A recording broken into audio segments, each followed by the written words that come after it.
Welcome to Adulting with Joyce Pring. Watch the full video of this episode on my channel, www.youtube.com/JoycePringTV. And if you want to level up your adulting game, check out joycepring.com/collections for my digital products and courses. What I've noticed, yung fundamental things sa mga bagay at ng mga tao, hindi siya nagbabago talaga. Like si Juancho, of course, nagbago si Juancho, nag-grow siya, ang daming mga differences ngayon that we're in our 30s, we met when we were in our mid-20s, but he is pretty much the same person. He's a man of diligence, he is consistent, he does the same thing over and over again. Kung ano yung characteristic niya, totoo nga, kung ano yung foundational characteristics ni Juancho, yun na siya hanggang ngayon. May mga nagbabagong maliliit na bagay here and there. But in general, he's the same guy with the same beliefs and the same character. So the person that you're with right now, he's going to be the same person 5 years, 10 years, 20, 50 years down the road. Are you willing to marry that person for who they are now and not expect them to become the version that you want them to be in the future? Because if you're only staying in the relationship now because of this idea of this person in the future that you want them to become, then you're walking on very, very dangerous waters.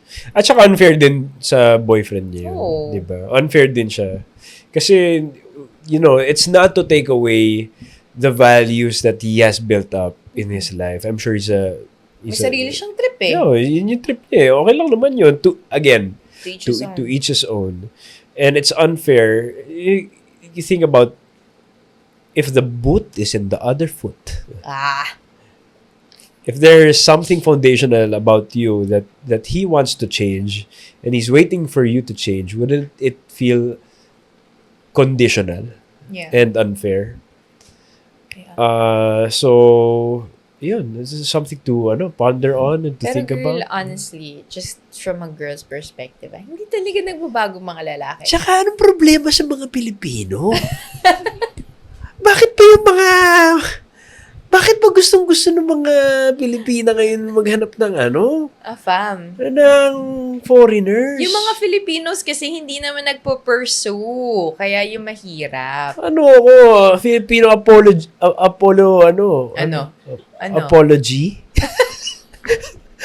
Filipino supporter ako. Okay. Filipino supporter. Akala ko ba European ka? Yun nga. Yan ang epidemic ngayon na problema ng mga babae ha. And I see this everywhere.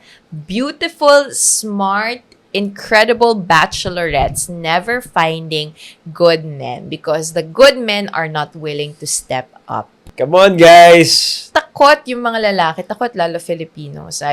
From my friends' perspectives, diba? Kaya ang dami talaga nagde-date ng mga foreigners. If you say that marriage is not a big deal, then why don't you want to get married? If it's just a piece of paper, then why don't you want to get married? Maybe because it's actually a big deal and it's just not something that you've fully explored yet or want to fully dive into. That's a deep, deep commitment that you don't want to get into. Nag-premarital counseling kami ni Juancho 4 months into dating. 4 months! Isn't that crazy? 4 months into dating, we got premarital counseling already to iron out and kind of talk about all these foundational things that we have. Yeah. Better to have that those difficult conversations early on the relationship. Then 5 years down the road. Yan, medyo malalim-lalim na yung suga. Ay, mas malalim-lalim na ang commitment that you guys are currently in. We know some people, hindi na tayo lalayo sa mga circles natin, na the reason why they're still sticking around is because they're afraid to start over. Yeah. And that's not a very good reason to stick around. That's not a very good, why you're still there. Yeah. Better to start over now than 5 years down the road when you're like, what did I do with my life? What did I do with all those years expecting this person to change when they're not going to? Obviously, if you're married, diba, that doesn't apply to you. Sometimes you just have to ride out seasons. Pero if you're still dating and if you're still figuring things out, ang hirap, no? Ang gusto ko sabihin sa'yo, H, hindi lang para sa'yo, pero sa mga kapuso natin out there that is afraid on starting again and dating again, whatever. Meron akong life hack na nakita on the internet. Ang ginawa niya, to avoid the what's your favorite color, what's your favorite number, when's your birthday, yung baka basic information that you usually go through, this is what I'll suggest.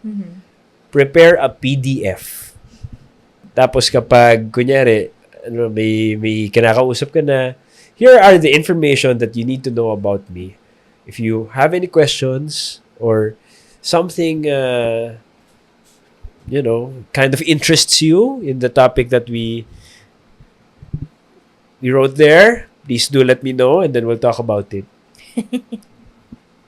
Diba? Saves a lot of time, diba? Tama. Favorite number, favorite color, zodiac sign, biggest fear. Okay. Meron akong last to end our episode from that great advice.